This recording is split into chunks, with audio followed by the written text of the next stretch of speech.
There was a powerful kingdom called Ilorin, where traditions were deeply honored. King Adamu was a good ruler who cared for his people. His closest advisor was Olakunle, who was like a brother to him. In Ilorin, it was an old tradition to sacrifice newborn twins, as they were seen as a cursed omen. One day, Olakunle's wife gave birth to twins, a boy and a girl. He went to the king, pleading, "These are innocent babies, not a curse. We must end this cruel tradition." Though it pained him greatly, the king knew he could not simply change such an ancient law by himself. The advisors remained set in their ways. So despite the king's protests, Olakunle's twins were taken away and killed to uphold the ritual. Years passed, and eventually the king managed to abolish the twin sacrifice forever. Not long after, the king's own wife had twins, two baby girls, but Olakunle did not share in the king's happiness. His heart was filled with resentment that the king's own twins lived, while his children had died. Olakunle could not forgive the king for allowing his own twins to live, when years earlier, the tradition had robbed him of his babies. Hatred and vengeance consumed Olakunle's every thought.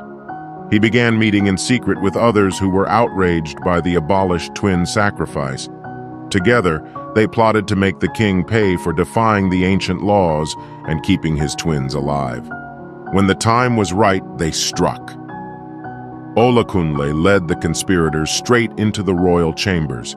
He grabbed the terrified twin princesses, holding a dagger to their throats. The king rushed in to find his closest friend threatening his beloved daughters. "You brought this on yourself!" Olakunle screamed. "My children died because you disrespected our traditions. Now you will know my anguish."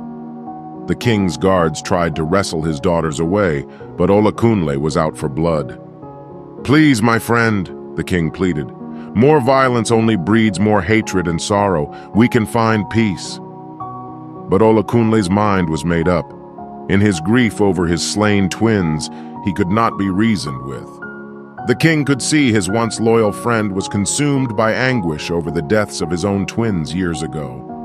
"Olakunle, I beg you, do not compound one tragedy with another," the king cried out. "Taking my daughters' lives will not bring your sons back." Olakunle's hand trembled as he weighed the unthinkable act before him. The advisors who still clung to the old ways looked on with greedy eyes. "Do it!" one of them hissed. "Avenge the spirits disrespected by these twin abominations." "We have been like brothers since birth. I know your pain, but this is not the answer. Release my daughters and we can heal together." For a moment, a flicker of Olakunle's former loyalty resurfaced. Tears streamed down his face as he saw his path to committing such an atrocity. Could he really murder his best friend's children in cold blood? Despite his all-consuming grief, some part of him still recoiled at such an act. With a guttural cry, Olakunle finally lowered his dagger. The princesses ran to cling to their father as the guards swarmed Olakunle. Though order was restored in the palace, a pall nonetheless hung over the kingdom. Olakunle's soul had been fractured by the tragedies inflicted upon him. Though Olakunle had not harmed the princesses, the king could not forget his violent intentions. The once loyal advisor was locked away in the palace dungeons. Olakunle's wife was consumed by sorrow over the events. She had already endured the anguish of her twin babies being killed due to the old traditions. Now her husband was a broken man who had nearly committed an unforgivable act out of vengeance. In the years that followed, the pain and rage slowly drained from Olakunle behind bars.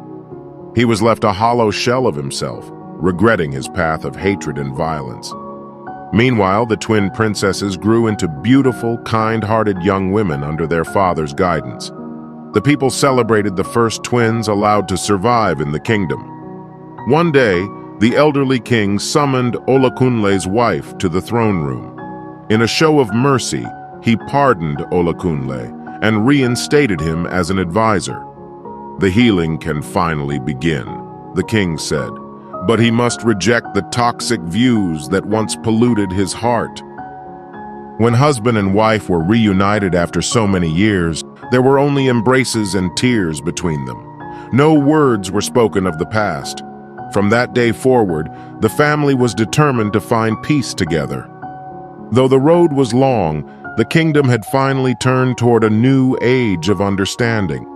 Over time, their friendship slowly healed after Olakunle's unspeakable grief had passed. They were able to become trusting friends again. However, Olakunle's wife remained consumed by sorrow. After her twin babies were killed due to the old tradition, she was never able to have another child. This left her in constant misery and pain for years. In the king's family, there was also longing. His wife had given birth to twin daughters, but the king desperately wanted a son to carry on his lineage. Then a miracle. Both the advisor's wife and the queen became pregnant at the same time. Hope blossomed in both households, but joy turned to devastation for Olakunle's family. During a difficult labor, his wife's baby boy did not survive the birth. At the same time, the queen delivered a healthy prince to the kingdom's delight. When the grieving midwife brought Olakunle the tragic news, a terrible idea took root in his mind. He begged her to swap his dead son with the king's baby, offering a hefty sum of money. The unscrupulous midwife agreed, and they exchanged the two infants while the king was unaware.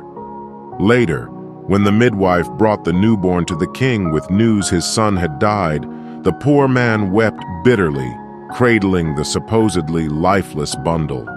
But then, a miracle. Before we continue, if you're enjoying this fascinating folktale, subscribe and click the notification bell so you don't miss out on more entertaining stories like this. It's free. By subscribing, you help support our community in creating and sharing these captivating tales from cultures worldwide. New uploads arrive weekly. Subscribe now to never miss an upload. As the king's rocking motions jostled the infant, the baby began wailing with life. The kingdom celebrated the prince's seemingly miraculous revival. Only the advisor and treacherous midwife knew the dark truth and were utterly shaken by what had transpired. They could scarcely believe what had just occurred. The swapped baby, meant to be lifeless, had inexplicably breathed life when the king cradled him. Terror gripped them both as they realized the child was not the king's true son. If this impossible truth ever came to light, their vile act of exchanging the babies could mean severe punishment, or worse. They had no choice but to remain silent and pray the secret remained eternally buried. Years passed, and the kingdom celebrated the young prince's birthday every year without knowing he was truly the son of the advisor.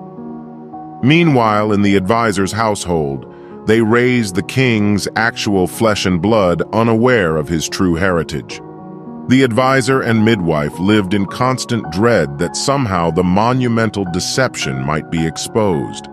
But as the years rolled on and both boys grew into healthy young men, that fear gradually dissipated into a numb acceptance of their indelible secret. For if the truth emerged after so long, the consequences would be utterly catastrophic for so many involved.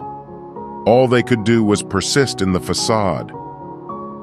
The celebrated prince, named Ekun by the king, displayed increasingly defiant and rebellious behavior as he grew older, constantly bringing shame to the royal household. No matter how many times the king tried to reprimand and guide his son, Ekun seemed to revel in alcoholism, gambling, and disrespecting authority. Meanwhile, in the advisor Olakunle's home, the boy they had raised as their own son exhibited exemplary traits.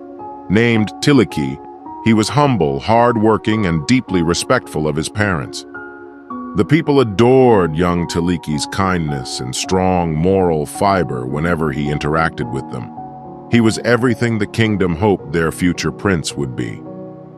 Olakunle looked upon Tiliki with swelling pride and love, while still carrying the weighty secret that this fine young man was actually the king's true-born son. As for the real Prince Ekun's deplorable antics, They brought the aging king to tears of frustration and sorrow repeatedly. Where did I go wrong in guiding my heir? The king wondered. Little did he know his actual son was the shining example of virtue that Tiliki represented. The painful irony burdened Olakunle's conscience more with each passing year, as the truth became increasingly more difficult to ever reveal. The burden of his deceitful secret act from years ago grew heavier with each day. Watching noble Tiliki flourish while the supposed Prince Ekun descended into ruin ate away at the advisor's conscience. Finally, Olakunle resolved that he could no longer live with this lie. He would confess everything to his oldest friend, the king, come what may. But first, he had to inform the midwife Zalika of his plans to reveal the truth. When he brought her to a private meeting, she instantly flew into a rage. "Have you lost your wits completely?" she hissed at Olakunle. "If you say a word of this to the king, he'll have both our heads. I cannot bear this deception any longer," Olakunle shouted back.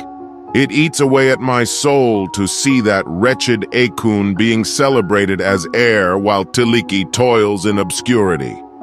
Zalika jabbed an accusatory finger at him. "You forfeited any moral high ground the night you commanded me to swap those babies. This was your doing, not mine." I was in the grips of an unspeakable grief. Olakunle's eyes welled with shame and anguish. "But I will not compound that sin by allowing this lie to continue. You ruddy fool! Think of the consequences this will have for us, for your wife, for the queen herself, who is my dearest friend." Olakunle shook his head resolutely. "I do not expect absolution or lack punishment for my crime against the king, but the truth must be made free, no matter how ruinous it may be." The two dissolved into shouts and frantic reasoning, each trying in vain to sway the other's resolve on this life-altering decision. The advisor had firmly made up his mind. He would go to the king and confess the truth about swapping the babies all those years ago, no matter the consequences. But the desperate midwife Zalika could not let that happen.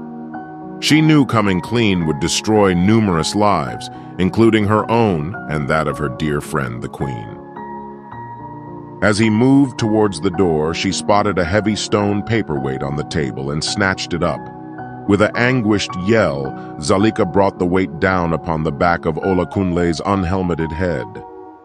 Olakunle crumpled to the floor without a sound, blood already pooling beneath his fallen body.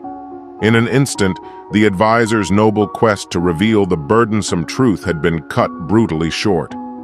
Zalika stood there trembling, the paperweight slipping from her grasp as she realized the horrific deed she had just committed to protect her web of lies. There was no going back now. Don't miss out on the explosive next episode. Click that subscribe button and smash the notification bell right now to be the first to know when the second episode is released.